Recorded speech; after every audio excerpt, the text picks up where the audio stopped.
Hi, I'm Ashlyn. I'm the founder of ProsePal, and I'm making my first video here, so bear with me. It's a little bit of a learning curve. I actually started this back in November, and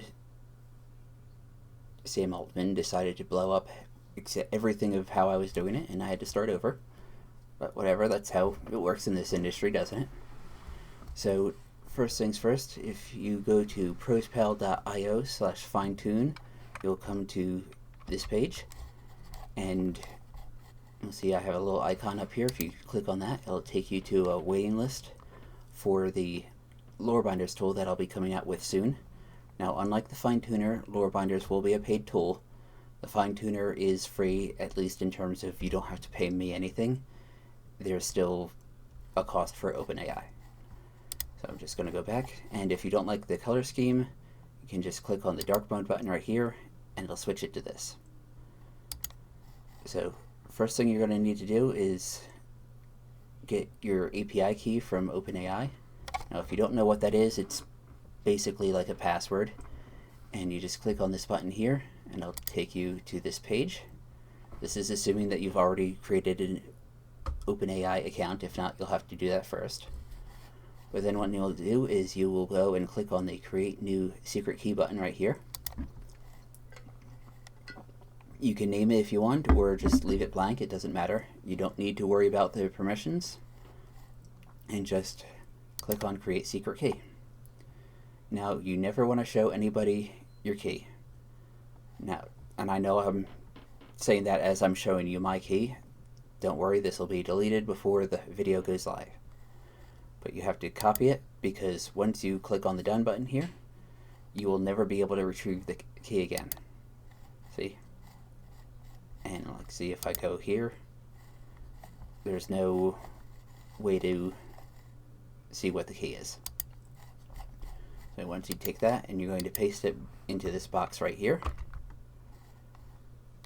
Now, if you are to use this tool, what you have to do is have a text file with the chapter breaks replaced with 3 asterisks. I'm going to assume that you don't have that already. I mean, who does? So you can click on the convert your ebooks here button. I'll take you to this page, and you upload your file. It can be a Word file, it can be a PDF, it can be an EPUB, and enter the title of the book and the pen name that you used for it. And that's just so it knows, if it comes across those things in the file, it knows that that's metadata. It doesn't need to put it into the book file when it's converted. And you click on the I confirm that I have the rights to these files, and I agree to the terms and conditions, and click on convert, and it'll download text file for you. I don't need to do this because I already have it set up. So I'm going to go ahead and upload my Royal Dragon. That's my first book. Now the next thing you need to do is system message. And it's going to look something along the lines of, you are a junior writer who writes in the style of, and you'll use whatever pen name you're using. In my case, it's Ash Roberts, a YA fantasy author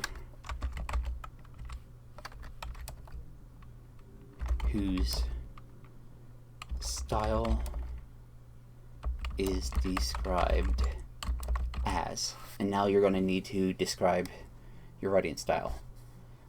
Or what you can do, if you have the paid version of ChatGPT, if GPT 4, so you can click on, it's in the instructions,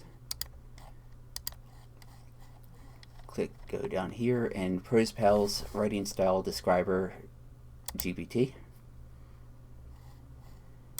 and just say, help me describe my writing style. And it says, welcome to ProsePal's author writing style describer GPT. Please upload or paste a chapter or a short story for style analysis. Now, I've noticed with ChatGPT is it sometimes doesn't believe that it can read a file that you've uploaded, so it's better to just copy and paste. So I'm going to start off with the first couple paragraphs, copy that and put it in here,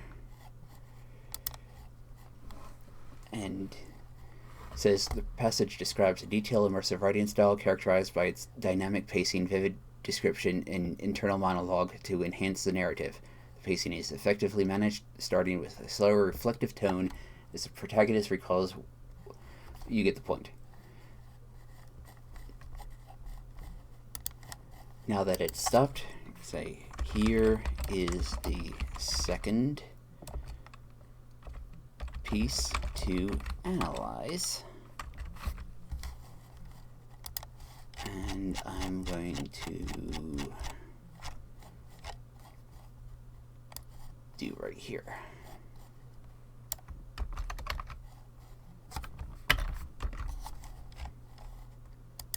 Send.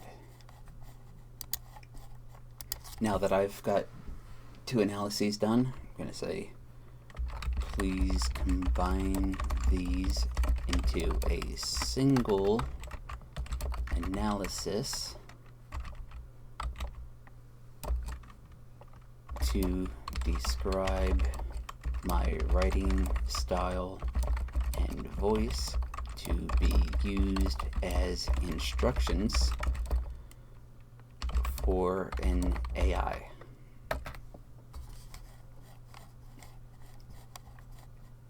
Okay, now that it's done, it gave me several paragraphs, but here at the bottom is basically what we're going to use. It says, in summary, the author's style is marked by its ability to blend immersive world building with dynamic character explanation, utilizing a mix of detailed description, varied pacing, and innovative narrative techniques to create a richly layered and engaging reading experience. So I'm going to copy from there to experience and add it in here, except it should be lens. Now, here's the part you've probably been wondering, the fine-tuning method. We've got 4 different options so far. I'll add more if people express an interest. There's 2 different kinds of sliding window, dialogue prose, and generate beats. So what the sliding window does is it takes, for the chapter level, it takes a look at each individual chapter and it breaks it up into pieces. In AI, they're called chunks. And it's going to take the first chunk and say, this is the question, this is the thing that we're sending to the AI, and the response that it is expecting back is the next piece of the chapter. Now, why it's called a sliding window, because we're looking at the context window, and it goes and it takes that response, and that's the prompt for the second set, and the chunk after that becomes the response to that, and so on through. And the book level does the same thing, but instead of chunking each individual chapter, the chapters are the chunks. So you have chapter 1 as the prompt, chapter 2 becomes the response, then for the next one, chapter 2 is the prompt, and chapter 3 is the response, and so on until you get to the end. Now, this does pretty much mean that everything in your book that you're uploading is going to be in there twice. It makes it a little bit more expensive, but we're looking at a couple dollars. We're not talking about a lot of money. Now, the next option is called dialogue prose, and what it does is it takes your manuscript and it splits it up into the dialogue and the narrative portions. And then it says, say you have 3 lines of dialogue, and it says write 3 lines of dialogue, and then that dialogue is the response. And then it's write 5 sentences or however much of narrative prose, and then that is the response. And then the last option is experimental. I haven't finished testing it. It doesn't work as well as I would like, but so use it as your own risk. But it's generate beats, and it does cost a little bit more. We're talking about pennies because GPT 3.5, the base model, is ridiculously cheap compared to what it was a few months ago. And what it does is it takes each chapter and it asks GPT 3.5 to generate the scene beats for that chapter.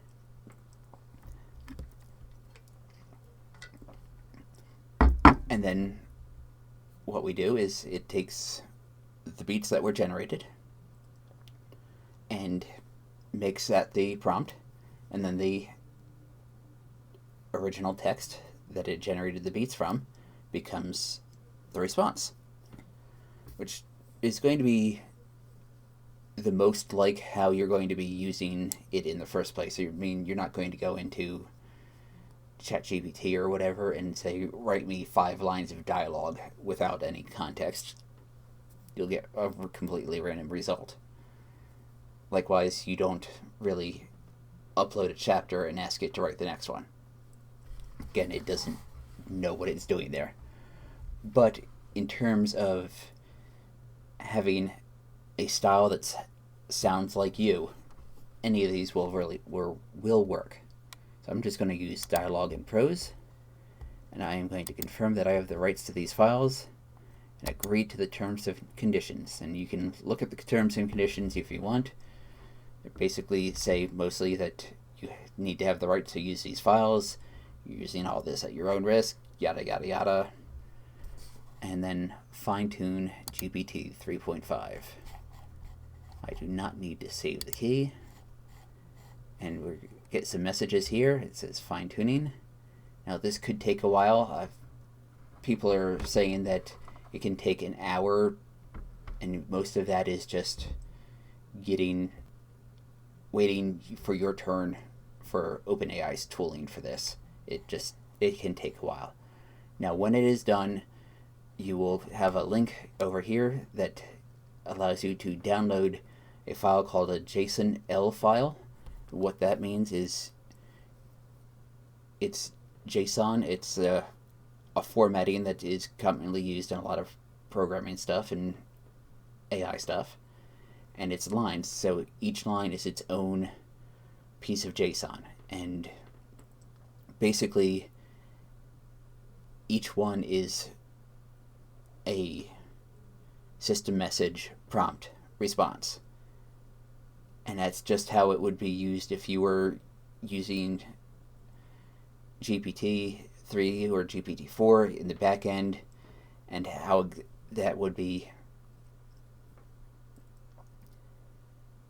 how it would be sent to OpenAI. And so that's exactly what we're doing for the fine-tuning file. And now once you have it downloaded, you can, if you want to make changes to it on your own in the future, you have it. And I don't have a way of using the file yet, but that may come in the future. If you have any questions, just let me know in the chat below, and otherwise, just enjoy.